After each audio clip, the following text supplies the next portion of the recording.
আসসালামু আলাইকুম। আমার চ্যানেল কুকিং বাই মিতা আপনাদের সবাইকে স্বাগতম। দুধ দিয়ে তৈরি করা হয় এরকম রেসিপি খেতে যেমন অনেক বেশি মজার আর অনেক বেশি স্বাস্থ্যকরও হয়। আজ আপনাদের সাথে চারটি মজার রেসিপি শেয়ার করব। আশা করছি আমার আজকের রেসিপিগুলো আপনাদের ভালো লাগবে। বাড়িতে যারা সহজ, মজার এবং অল্প উপকরণে তৈরি করে নেওয়া যায় এরকম ডেজার্ট তৈরি করতে এবং খেতে পছন্দ করেন, আজকের রেসিপিটি তাদের জন্য। মাত্র 2 কাপ দুধ দিয়ে ডেজার্টটি তৈরি করে নেওয়া যায়, তবে খেতে যে কতটা মজার হয় সেটা আপনারা তৈরি করে না খেলে বুঝতেই পারবেন না। আর একবার তৈরি করলে নিশ্চয়ই এটা বারবার তৈরি করবেন। ডেজার্টটা তৈরি করার জন্য প্রথমে এখানে একটা প্যানে আমি নিয়ে নিচ্ছি 2 কাপ তরল দুধ। দুধটা আগে থেকেই জাল করে রেখেছিলাম, এখন রুম টেম্পারেচারে আছে। এর সাথে দিয়ে দিচ্ছি 1/4 কাপ চিনি। মিষ্টিটা চাইলে আপনারা কিছুটা বাড়িয়ে কমিয়ে ইউজ করতে পারবেন, তবে এই মিষ্টিটা এটার জন্য পারফেক্ট। আর এর সাথে দিয়ে দিচ্ছি একদম ভোরে 1/4 কাপ কর্নফ্লাওয়ার। এখন এই সব কিছুকে একসাথে খুব ভালোভাবে নেড়ে মিশিয়ে নিচ্ছি। সব কিছু যখন একসাথে খুব ভালোভাবে মিশে গিয়েছে, এখন আমি প্যানটাকে চুলায় বসিয়ে দিয়েছি। আর চুলার আঁচটাকে মিডিয়ামে রেখে এখন এটাকে অনবরত নেড়ে নেড়ে জাল করে নিব। যেহেতু এটাতে কর্নফ্লাওয়ার ইউজ করেছি, এটাকে অনবরতই নাড়তে হবে। নাড়া বন্ধ করলে এটা নিচে পুড়ে বা লেগে যেতে পারে। আর কর্নফ্লাওয়ার দেওয়ার কারণে কিন্তু এই মিশ্রণটা খুবই দ্রুত ঘন হয়ে আসবে। দেখে নিশ্চয়ই বুঝতে পারছেন এটা কত দ্রুত ঘন হয়ে যাচ্ছে। দুধে বলক আসতে আসতেই কিন্তু এই মিশ্রণটা এতটা ঘন হয়ে এসেছে। তবে এটাকে নাড়া বন্ধ করিনি, আমি অনবরত নেড়ে নেড়েই জাল করছি। আর এটাকে ততক্ষণ জাল করতে হবে যতক্ষণ না এই মিশ্রণটা একদম ঘন হয়ে যায়। খুব বেশি সময় লাগে না, এই মিশ্রণটা ঘন হতে 7 থেকে 8 মিনিটের মতো সময় লাগে। তবে চুলার আঁচের উপরে নির্ভর করে কিছুটা কম বা বেশিও লাগতে পারে। এই মিশ্রণটা কিন্তু এখন প্রায় তৈরি হয়ে গিয়েছে। এখন এর সাথে দিয়ে দিচ্ছি 1 চা চামচ ভ্যানিলা এসেন্স। এতে কিন্তু খুব সুন্দর একটা ফ্লেভার আসবে, তবে হাতের কাছে না থাকলে না দিলেও চলবে। ভ্যানিলা এসেন্সটা দিয়েও খুব ভালোভাবে মিশিয়ে নিচ্ছি। এটা কিন্তু তৈরি হয়ে গিয়েছে। এটাকে এর থেকে বেশি আর ঘন করব না, আমি কনসিস্টেন্সিটা একটু দেখিয়ে দিচ্ছি। এখন এটাকে চুলা থেকে নামিয়ে যে পাত্রে সেট করব সেই পাত্রের সাথে সাথে ঢেলে নিতে হবে। আর যে পাত্রে ডেজার্টটা সেট করবেন সেই পাত্রটা আগে থেকেই তৈরি করে রাখতে হবে। আমি এখানে একটা কেকের মোল্ড নিয়েছি, সেটাতে একটা বেকিং পেপার লাগিয়ে কিছুটা তেল ব্রাশ করে নিয়েছি। এতে খুব ইজিলি এটা মোল্ড আউট হয়ে আসবে। তবে আপনারা চাইলে আপনাদের পছন্দ মতো যে কোনো পাত্রে এটাকে সেট করে নিতে পারেন। বেকিং পেপার লাগাতে না চাইলে শুধু তেল ব্রাশ করেও নিতে পারেন। সম্পূর্ণ মিশ্রণটাকে ঢেলে নিয়েছি, এখন এটাকে পুরোপুরি সেট হওয়ার জন্য রেখে দিচ্ছি। কিছুটা ঠান্ডা হওয়ার পর এটাকে নর্মাল ফ্রিজে রেখে দিব 2 থেকে 3 ঘন্টার জন্য। তাহলে এটা পুরোপুরি সেট হয়ে যাবে। 3 ঘন্টা পরে আমি ডেজার্টটাকে ফ্রিজ থেকে বের করে নিয়ে এসেছি। এখন এটাকে মোল্ড আউট করে নিচ্ছে। তারপর এটাকে পিস পিস করে কেটে নিব। আমি কেটে আপনাদের দেখিয়ে দিচ্ছি।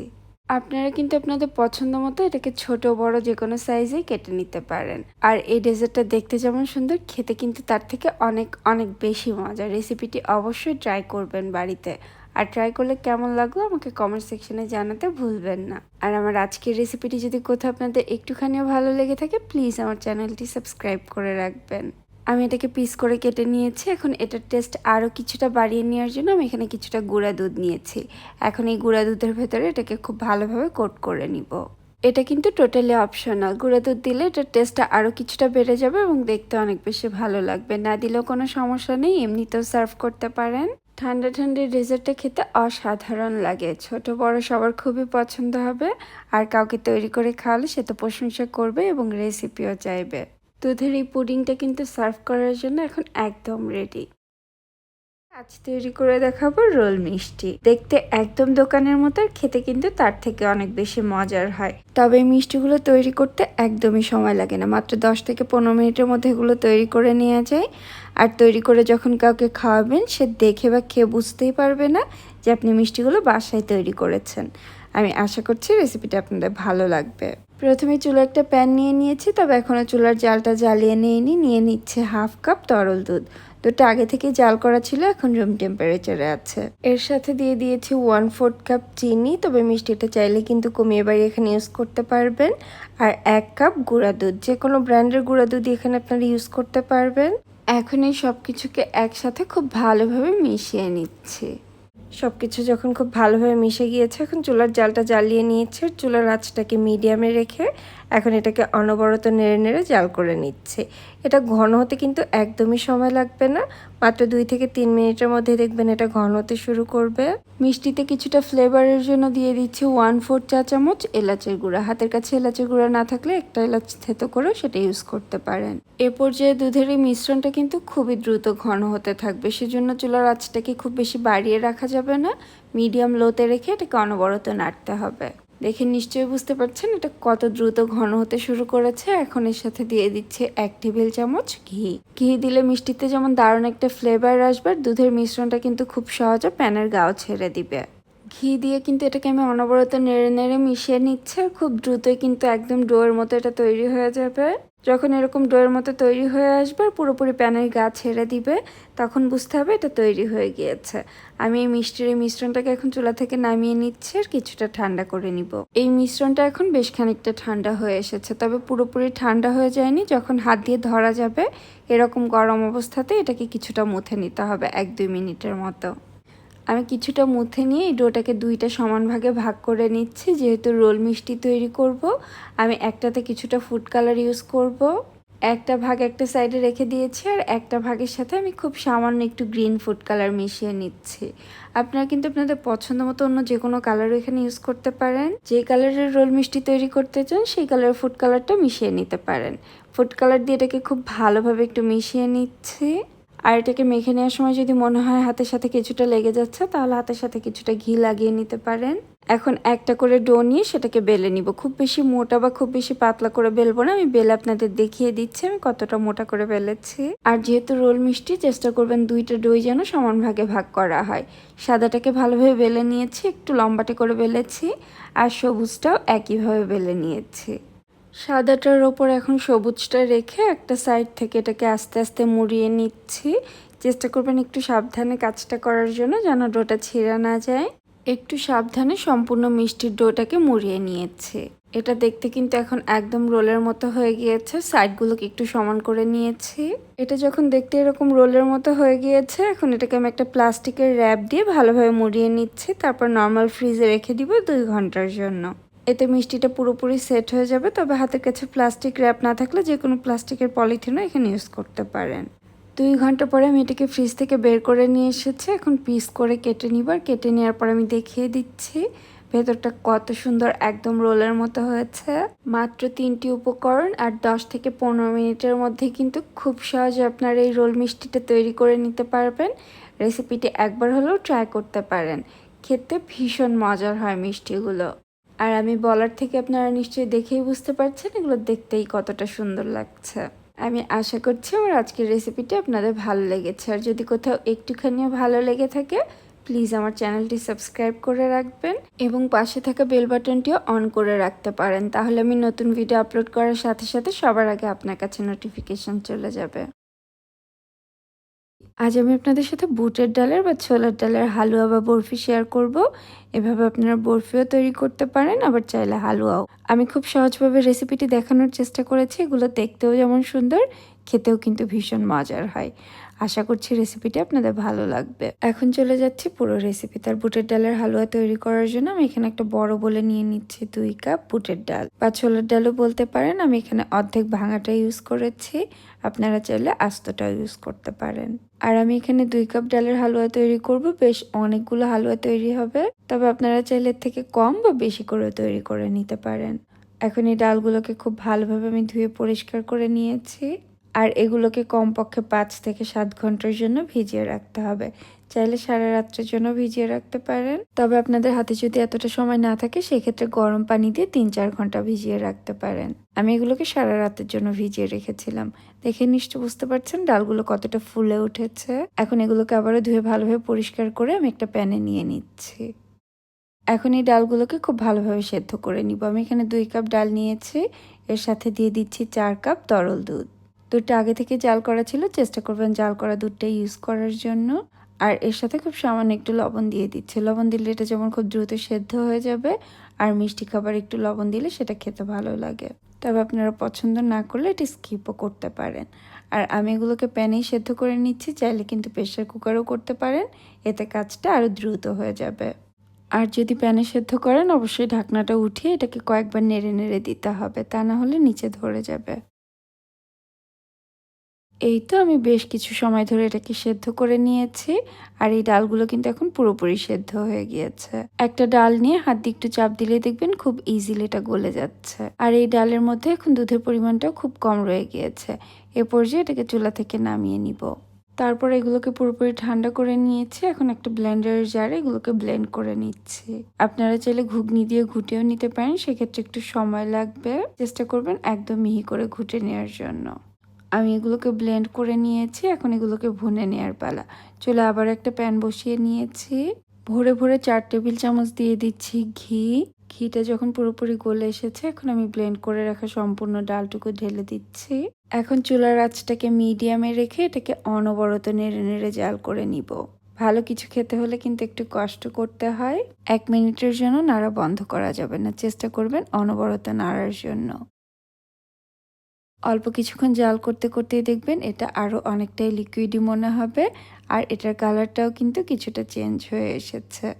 আর এটা আবারও কিছুটা ঘন হতে শুরু করেছে। নাড়তে নাড়তে যখন দেখবেন এটা এরকম বেশ অনেকটাই ঘন হয়ে এসেছে, এ পর্যায়ে এর সাথে দিয়ে দিচ্ছি 1 কাপ চিনি। আমি এখানে হাফ কাপের 2 কাপ দিয়ে দিচ্ছি। 2 কাপ ডালের জন্য 1 কাপ চিনি কিন্তু আমার কাছে একদম পারফেক্ট আছে, তবে আপনাদের কম বা বেশিও লাগতে পারে। আপনারা চাইলে কিছুটা অ্যাডও করতে পারেন, আবার চাইলে কিছুটা কমও দিতে পারেন।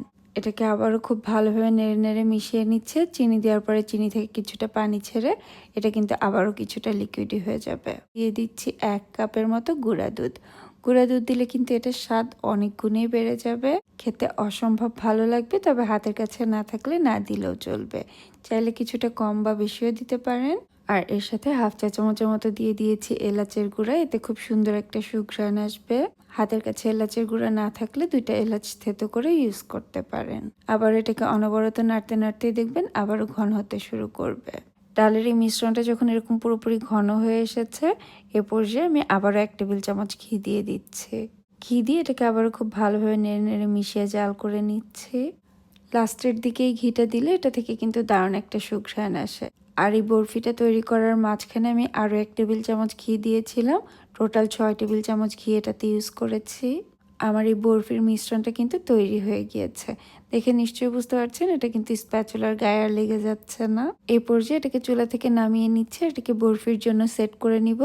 যে প্লেটে সেট করবেন সেটাতে আবারও কিছুটা ঘি লাগিয়ে নিতে হবে। এখন সম্পূর্ণ হালুয়ার মিশ্রণটা আমি প্লেটে ঢেলে নিচ্ছি, আর এটাকে মোটামুটি একটু সমানভাবে ছাড়িয়ে নিব। তারপর স্প্যাচুলা দিয়ে ওপরটা সমান করে নিচ্ছি। আর আপনারা যদি এটাকে বরফি হিসেবে না সার্ভ করে হালুয়া হিসেবে সার্ভ করতে চান, সেক্ষেত্রে আরও কিছুটা নরম থাকতে এটাকে চুলা থেকে নামিয়ে নিতে হবে। এটাকে মোটামুটি 2 ঘন্টার জন্য এখন সেট হতে রেখে দিচ্ছি। আর 2 ঘন্টা পর আমি কেটে আপনাদের দেখিয়ে দিচ্ছি এটা কত সুন্দরভাবে তৈরি হয়ে গিয়েছে। আমি এই বরফিগুলোকে স্কোয়ার শেপে কেটে নিচ্ছি। আপনারা কিন্তু আপনাদের পছন্দ মতো যে কোনো শেপে এটাকে কেটে নিতে পারেন। যেভাবেই কাটেন না কেন খেতে কিন্তু অসম্ভব মজার হয়। এভাবে রেসিপিটি একবার ট্রাই করতে পারেন, আশা করছি আপনাদের অনেক বেশি ভালো লাগবে। আমি এগুলোকে সার্ভ করার আগে উপরে কিছুটা বাদাম দিয়ে দিচ্ছি, এতে এটা দেখতেও ভালো লাগবে আর খেতেও ভালো লাগবে। তবে এটা অপশনাল, দিতে না চাইলে না দিলেও চলবে।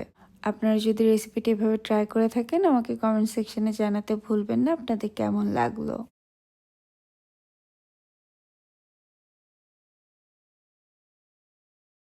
সেমাইয়ের বরফি এটা কিন্তু তৈরি করে নেওয়া খুবই সহজ।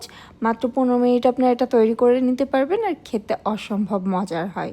যারা দুধ সেমাই খেতে পছন্দ করেন না তারা এইভাবে রেসিপিটি ট্রাই করতে পারেন, আর যারা করেন তারাও একবার ট্রাই করতে পারেন। আশা করছি সবারই অনেক বেশি ভালো লাগবে। রেসিপিটি তৈরি করার জন্য আমি এখানে 1 প্যাকেট লম্বা সেমাই নিয়ে নিয়েছি, আর আমি এখানে কুলসন ব্র্যান্ডেরটা ইউজ করেছি। আপনারা আপনাদের পছন্দ মতো যে কোনো ব্র্যান্ডের লম্বা সেমাইটা এখানে ইউজ করতে পারবেন। এটাকে একটু ভেঙে নিচ্ছে ছোট ছোট করে, তারপর এটাকে আমি ব্লেন্ডারের জারে নিয়ে নিচ্ছি। সেমাইগুলোকে শুধু হাত দিয়ে ভেঙে নিলে কিন্তু খুব বেশি ছোট হবে না, আর এই রেসিপিটি তৈরি করার জন্য সেমাইগুলোকে মোটামুটি একটু গুঁড়া করে নিতে হবে। একবারে বেশি সেমাই দিয়ে গুঁড়া করতে গেলে তখন সেটা আবার পাউডার হয়ে যেতে পারে, সেজন্য এটাকে আমি 2-3 বারে গুঁড়া করে নিচ্ছি। অল্প অল্প করে ব্লেন্ডারের জারে নিয়ে একটু পালস দিয়ে দিয়ে এটাকে ব্লেন্ড করে নিতে হবে।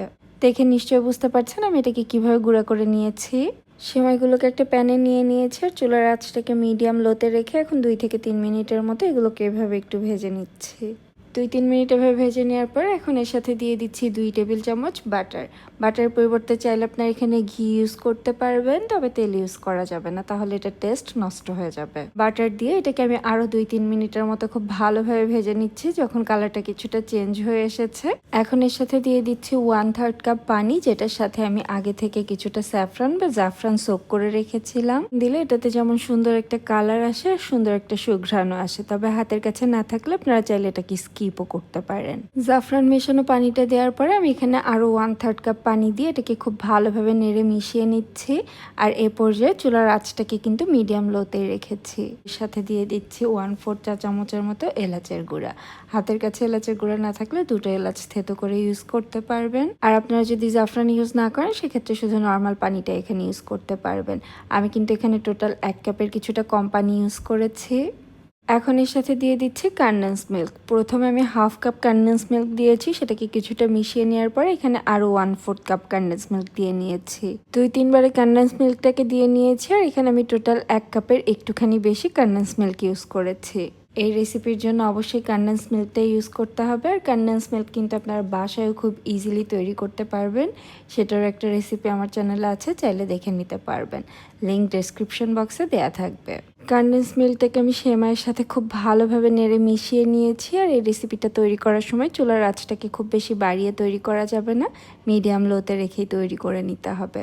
যখন সব কিছু খুব ভালোভাবে মিশে গিয়েছে আর এটা এরকম একটু আঠালো হয়ে এসেছে, এরপর যে এটাকে চুলা থেকে নামিয়ে নিচ্ছি। আর এখানে আমি একটা বাটার পেপারের উপরে এটাকে সেট করে নিচ্ছি। সম্পূর্ণ সেমাইয়ের মিশ্রণটাকে আমি মোল্ডে ঢেলে নিচ্ছি আর উপরটা স্প্যাচুলার সাহায্যে সমান করে নিব। গরম থাকতে থাকতেই কিন্তু এই কাজটা করে নিতে হবে। সেমাইটাকে এভাবে সমান করে নেওয়ার পরে এটাকে কিছুক্ষণ সেট হওয়ার জন্য রেখে দিব। আর তার আগে আমি উপরে কিছুটা বাদাম কুচি দিয়ে দিচ্ছি। আমি এখানে পেস্তা বাদাম, কাঠবাদাম এবং কাজু বাদাম 3টাই ইউজ করেছি। তবে সবগুলো বাদাম হাতের কাছে না থাকলে যে কোনো 1-2টা ইউজ করতে পারেন, বা চাইলে কিন্তু কিশমিশও ইউজ করতে পারেন। বাদামগুলো দিয়ে নেওয়ার পরে এগুলোকে আবার স্প্যাচুলার সাহায্যে একটু চেপে নিচ্ছি। এখন এটাকে কমপক্ষে 2 ঘন্টার জন্য এভাবে রেখে দিচ্ছি, যেন এটা পুরোপুরি সেট হয়ে যায়। বাটার পেপারের উপরে সেট করার কারণে খুব ইজিলি কিন্তু এটা উঠে এসেছে। আপনাদের হাতের কাছে বাটার পেপার না থাকলে যে কোনো প্লেট বা বাটিতে কিছুটা ঘি ব্রাশ করে নিতে পারেন, তাতেও কিন্তু খুব ইজিলি এটা উঠে আসবে। 2 ঘন্টা পরে এখন এগুলোকে আমি পিস করে কেটে নিব। আমি প্রথমে এগুলোকে স্কোয়ার করে কেটে নিচ্ছি, তারপর এগুলোকে ট্রায়াঙ্গেল শেপে কেটে নিব। আপনারা কিন্তু আপনাদের পছন্দ মতো যে কোনো শেপে এটাকে কেটে নিতে পারবেন। সেমাইয়ের এই বরফিটা খেতে যেমন অসম্ভব মজার হয়, এটা তৈরি করে কিন্তু আপনারা বেশ 3-4 দিন রেখে দিতে পারবেন, নষ্ট হবে না। এগুলোকে এভাবে ট্রায়াঙ্গেল শেপে কেটে নেওয়ার পরে এগুলোকে আরও কিছুটা লোভনীয় করার জন্য আমি এখানে কিছুটা গুঁড়া দুধ নিয়েছি। আর এই বরফির 3 কর্নারে কিছুটা করে গুঁড়া দুধ লাগিয়ে নিচ্ছি। তবে এটা কিন্তু টোটালি অপশনাল, আপনারা দিতে না চাইলে না দিলেও চলবে। বরফির সাইডগুলোতে এভাবে গুঁড়া দুধ লাগালে এটা দেখতে যেমন অনেক বেশি লোভনীয় লাগে আর খেতেও অসম্ভব ভালো লাগে। আশা করছি আপনাদের অনেক বেশি ভালো লাগবে। আর যদি এভাবে আপনারা ট্রাই করে থাকেন, আমাকে কমেন্ট সেকশনে জানাবেন আপনাদের কেমন লাগলো। আজকের মতো এখানেই বিদায় নিচ্ছি, আবার নতুন কোনো রেসিপি নিয়ে চলে আসবে। সবাই অনেক বেশি ভালো থাকবেন আর আমাদের জন্য দোয়া করবেন। আল্লাহ হাফেজ।